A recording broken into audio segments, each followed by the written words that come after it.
Use कर सकते हो। अगर आपसे हैंडल नहीं होते, बेस में मिक्स करके यूज़ करो, या बेस अप्लाई करने से पहले अपने हाई पॉइंट्स पे, वो मैं आगे चल के स्ट्रोबिंग का तरीका आपको बताऊंगी, लगा लें। वो जो ब्रॉन्जी शेड में बता रही थी ना आपको, वो ये वाले शेड्स हैं।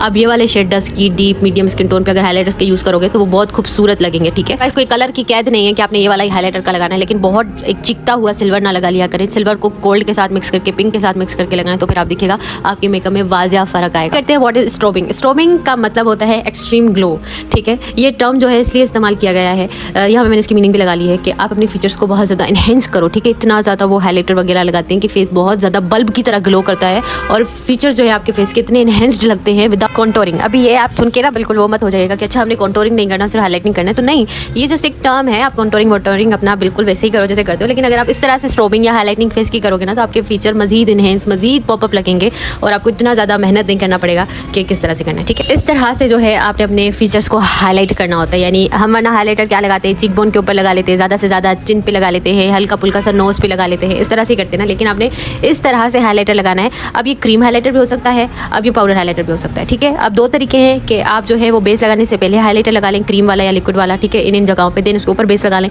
या फिर अपनी बेस वगैरह करने के बाद आप अपने फेस के जो हाई पॉइंट्स हैं उनको इस तरह से हाईलाइट कर दें। ज़्यादातर लिक्विड हाईलाइटर यूज़ किया जाता है इस प्रोसेस के लिए, या क्रीम हाईलाइटर यूज़ किया जाता है। लेकिन अगर इनकेस आपके पास नहीं है और आपको हैंडल नहीं करना आता लिक्विड हाईलाइटर वगैरह, तो आप सिंपली अपना पाउडर हाईलाइटर भी इस तरह से यूज़ कर सकते हैं। देखा होगा मार्केट में स्ट्रोबिंग क्रीम्स मिलती हैं, तो वो इसीलिए यूज़ की जाती है ताकि वो बेस से पहले हम क्रीम लगाएं एंड उसके ऊपर फाउंडेशन लगाएं तो वो अच्छे से ब्लेंड हो जाता है, ठीक है ना। वरना पाउडर जो होता है थोड़ा सा फेक लगता है, जबकि जो क्रीम हाईलाइटर या लिक्विड हाईलाइटर होता है वो बड़ा नेचुरल और अच्छा लगता है। तो सपोज करें एक चेहरा आपके पास आया, आप इसका किस तरह से स्ट्रोबिंग करेंगे, तो सबसे पहले आप उसके हाई पॉइंट्स, चीक बोन के ऊपर जो होता है, चीक बोन के ऊपर ये जो हड्डी जा रही होती है, यहाँ पे आपने लगाना है। नोज के ब्रिज पे आपने हाईलाइटर लगाना है, अपने चिन पे लगाना है, अपने अपर लिप पे लगाना है, ठीक है, और अपने आईब्रो बोन पे आपने हाईलाइटर लगाना है। अब ये दो तरीके हैं, आप बेस लगाने से पहले भी लिक्विड हाईलाइटर या क्रीम हाईलाइटर लगा सकते हैं, और आप बेस लगाने के बाद भी कर सकते हैं। अब मैं आपको यहाँ पे एक शॉर्ट सा ट्यूटोरियल दे रही हूँ कि किस तरह से आपने हाईलाइटर लगाना है, ठीक है। मैं बेसिकली ज़्यादा हाईलाइटर वगैरह लगा नहीं रही थी, जस्ट आपको बता रही थी कि आपने कहाँ पे हाईलाइटर लगाना होता है। आपने यहाँ पे हाईलाइटर लगाना होता है, फेस के हाई पॉइंट्स होते हैं, ये जो हड्डी जा रही होती है इसको हम चीक बोन कहते हैं,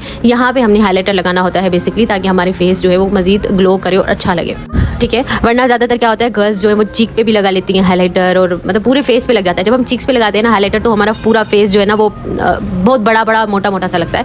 अगर आपने फेस को ना मोटा करना चाहते हो तब आप अपने चीक्स पे हाईलाइटर लगा सकते हो, तो आपका फेस ना काफ़ी भरा लगेगा। क्योंकि कॉन्टोरिंग और हाईलाइटिंग में यही फ़र्क होता है कि आपका जो फेस है ना हाईलाइटर से वो बहुत पॉपअप लगता है, बड़ा लगता है, जबकि कॉन्टोरिंग से आपका फेस चिजल्ट लगता है और बिल्कुल पतला और स्लिम लगता है। इसलिए मैं आपको जस्ट एक रफ सा आइडिया दे रही हूँ हाईलाइटर लगाने का। मैं फिंगर्स के साथ ही अप्लाई करके आपको दिखा रही हूँ, ठीक है। यहाँ पे मैंने कोई मेकअप, कोई बेस वगैरह नहीं लगाया था। ऑब्वियसली जब आप बेस लगाते हो तो आपका हाईलाइटर का लुक डिफरेंट आता है। यहाँ पे मैं अपने बेयर फेस पे लगा रही थी, कुछ भी नहीं लगाया हुआ था, तो इसलिए आपको थोड़ा सा ये डिफरेंट लग रहा है, ठीक है। मेरे पास ये रोज़ गोल्ड कलर है, ये बहुत ही अच्छा कलर है, और मैं आपको रिकमेंड करूँगी कि आप एक रोज़ गोल्ड कलर अपने पास ज़रूर भी रखें हाईलाइटर का। तो कॉन्टोरिंग जो होता है ना आपके फेस के फीचर्स को दबाता है, जबकि हाईलाइटर आपके फेस के फीचर को एनहेंस करता है, मजीद उनको दिखाता है, मजीद वाज़िया करके। तो कभी भी हाईलाइटर जो है ना वो अपने चीक के ऊपर मत लगाना, हमेशा चीक बोन पर लगाना, क्योंकि इनहेंस होने वाली जगह चीक बोन होती है ना कि चीक्स होते हैं। हाँ, अगर आपका फेस काफ़ी जो है वो पतला सा हो जाते हो, थोड़ा सा मोटा सा लगे, तो फिर आप अपने चीक्स पे भी हाईलाइटर लगा लो, फिर अच्छा लगेगा। कभी भी इस तरह का चीखता हुआ गोल्डन कलर अपने हाईलाइटर के लिए यूज़ मत करना, या फिर इस तरह का वाइट शेड मत यूज़ करना। हमेशा दो शेड्स को मिक्स करके आप जब भी यूज़ करेंगे ना हाईलाइटर के लिए, वो बहुत खूबसूरत दिखेंगे।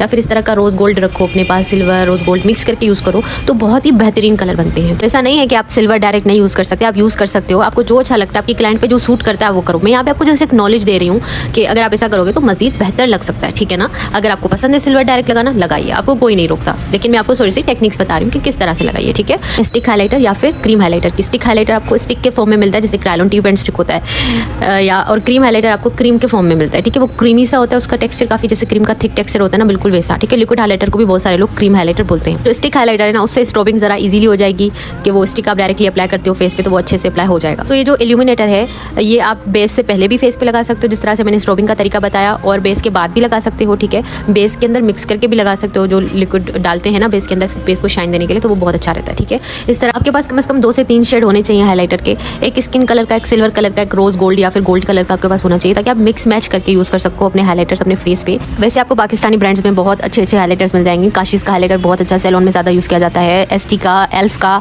उसके अलावा ग्लैमरस फेस का, क्रिस्टाइन का, और मेरे पास यहाँ पे 7 कूल के हाईलाइटर है जो कि बहुत ही चीप प्राइस में आपको और बहुत ही अच्छी क्वालिटी प्रोवाइड करते हैं। तो लिक्विड हाईलाइटर्स हैं, ये भी आपको काफ़ी पाकिस्तानी ब्रांड्स में मिल जाएंगे, लेकिन यहाँ पे मेरे पास ये आइकॉनिक के हैं जो कि कॉपी है। अगर आप एज अ बिगिनर काम कर रहे हो तो मैं आपको सजेस्ट करूँगी कि आप पाउडर हाईलाइटर्स पर ही हाथ रखो फिलहाल अपना, और आप लिक्विड हाईलाइटर का एक आधा शेड अपने पास रखो फॉर दी प्रैक्टिस, या अगर सैलून रन कर रहे हो तब भी आप 1-2 शेड रखो अपने पास और बाकी पाउडर हाईलाइटर्स रखो। वरना मैंने आपको जुगाड़ बता दिया कि किस तरह से आप अपना शेड बना सकते हो हाईलाइटर का। बहुत सारी गर्ल्स कहती हैं कि हमें सर्टिफिकेट मिलेगा, बिल्कुल सर्टिफिकेट मिलेगा, लेकिन आप इस बात का ध्यान रखिएगा प्लीज़। मैं अगेन कह रही हूँ कि आपका कोर्स भी खत्म हो जाना चाहिए जब मेरा कोर्स खत्म हो, यानी अब ये क्लासेस खत्म हो जाए तो आपकी क्लासेस भी पूरे हों।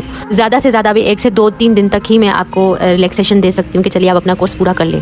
अदरवाइज आप हमेशा एक कोर्स देख सकते हो लेकिन फिर आपको सर्टिफिकेट नहीं मिलेगा।